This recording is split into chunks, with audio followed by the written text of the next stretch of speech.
Herkes salam Kripto Azərbaycan izləyiciləri yeni bir video ilə daha qarşınızdayım. Dostlarım, xatırlayırsınızsa bundan öncəki videoda da demişdik ki, artıq köhnə valyutalara bir xayb gəlib və köhnə olan kriptovalyutalar yeni valyutalara nəzarən yüksəlməyə başlayır. Burada dostlarım, Filecoin də artıq hərəkətə keçib və $2 üzərindədir. İndi isə mən dünəndən toplamda 14 valyuta satın almışam və artıq son 2 valyutanı da az öncə satın aldım. Bir sözlə də əlimdə USDT qalmadı. Amma inşallah ki, əlimdə təkrardan USDT olduqdan sonra və yatırım etdiyim valyutalar 2 qat xeyrə keçdikdən sonra yeni valyutalarda, yəni yeni deyəndə köhnə valyutaları təkrardan seçib arasından hansı valyutalara yatırım edəcəmsə, ya burada ya da Kripto Azərbaycanın VIP kanalında sizlərlə paylaşacağım. İndi isə keçən il hansı valyutaları aldım, onları sizlərə göstərim. Deməli yoldaşlar, Enso valyutası yeni olsa da təbii ki, Ensoya təkrardan bir yatırım etdim. Elə bugün yatırım etmişəm. Yəni buna düzdür, çox böyük miqdarda yatırım etmədim. Az bir büdcə ilə bunu da üzərinə əlavə edib Enso satın almışam. Buna digər valyutalara baxanda çox pul qoymuşam. Mondiver'a və 2021-in valyutasıdır. Hal-hazırda bunda xeyirliyəm. İnşallah ki, tez bir zamanda 100% yüksəlişini əldə edər. Shiba dostlarım, yəni kriptovalyuta işində olan bir çox deməyək daha doğrusu minlərlə, yüz minlərlə insan Shiba'nı tanıyır. Shiba'nın atakı olmadığına görə, yəni Shiba'ya çox yüksək miqdarda deyil, amma ortalama bir miqdar yatırım etmişəm. Bu valyuta yenidir, Orochi. Yəni buna da az bir miqdar yatırım etmişəm, yeni bir valyutadır.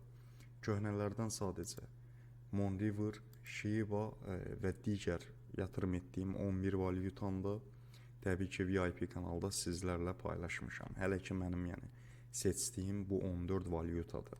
Və indi isə əlimdə USDT bitdi. Çünki həm siqnal valyutalarını almışam, həm necə deyim, Enso'nun üzərinə əlavələr etmişəm və digər valyutalar var ki, onları satın almışam. İçəridə qaldığım valyutalar var, ziyanda olduğum bu dəqiqə valyutalar var. İndi dünəndən bugünə aldığımız 14 valyutanın təbii ki, hansılarsa 100% verəcəksə, növbəti valyutaları elə bir qoyduğum mayanı götürəcəm, növbəti valyutaları almağa başlayacağım. Əslində, köhnə valyutaların dirilməyi həqiqətən çox yaxşı oldu. Çünki köhnə valyutaların qrafiklərini falan tanıyırıq və yeni ilə qədər inşallah ki, yaxşı xeyirlər götürərik. İndidən dostlarım, sizlərə də təkrardan bu tövsiyəni edirəm. Bacardığınız qədər köhnə valyutalar axtarmağa, tapmağa və komandalarını yoxlamağa bu mühümdür. Günlük alım-satımını, volümünü yoxlayın, hansı bazarlardadır. Əsasən buna diqqət edin. Əgər ki, köhnələrdən tapacağınız valyutalar MEXC və ya Elbank kimi birjalardadırsa, onların başını buraxın. Yox, Binance və ya Bitget olsun və ya Gateo olsun, bu kimi birjalarda, KuCoin'in özü belə olsun, bu kimi birjalarda varsa və Twitterlarına baxırsınız, saytlarına baxırsınız, günlük volümünə baxırsınız, görürsünüz ki, həqiqətən də ilerleme var, necə deyim, komandalar aktiv şəkildə paylaşımlar falan edir. Okey, onda risk edib yatırım edə bilərsiniz. Yox, əgər ki, köhnə valyutadır, açdınız vaxtınız Twitterında heç bir paylaşım yoxdur, volümü bir sözlə digər valyutalara baxanda qat-qat çox azdırsa, o valyutanı satın almayın. Çünki içəridə qalacaqsınız, başa düşdünüz. Mən demirəm, mənim paylaşdığım valyutalarda da içəridə qala bilərsiniz, ancaq ehtimalları mənim paylaşdığım valyutalarda ehtimallar bu şəkildə yüksəkdir ki, məsəl üçün açırıq, baxırıq, yoxlayırıq. Əgər ki, bir oyun qurmurlarsa, yəni bir oyun yoxdursa valyutada, əlbəttə ki, tərtəmiz oradan qazancımızı götürürük. Başa düşdünüz? Yox, əgər belə deyim də sizlərə baxın, nümunə olaraq bunu göstərim. Ayda, bu arpada köhnədir uşaqlar. Bunu indi gördüm. Baxın bunun, hə, günlük volümü falan da normaldır. Deməli, indi bunu VIP-də paylaşacağam. Düzdür, əlimdə pul yoxdur. Hal-hazırda buna yatırım edə bilməyəcəm. Çünki digər valyutalara yatırım etdim. Yəni bunun da günlük volümü normaldır və bu da köhnələrdəndir.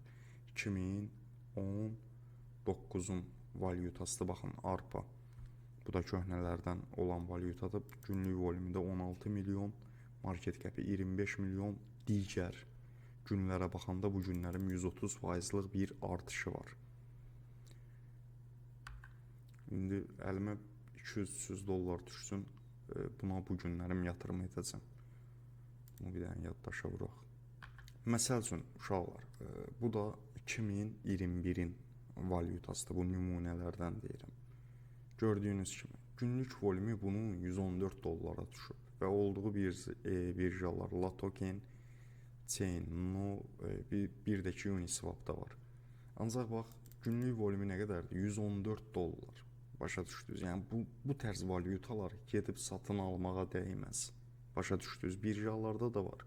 Günlük volümü diblərdə olan valyutalar. Yəni artıq burada bir şey düşünməlisiniz ki, buna qoyacağınız pul %100, yəni %99 ehtimalı, yəni batmış kimi bir şeydir. Başa düşdünüz? Belə dostlarım, videomuz bu qədər idi. Videonu bəyənərək kanalımıza siz də abunə ola bilərsiniz. Sağ olun, hələlik.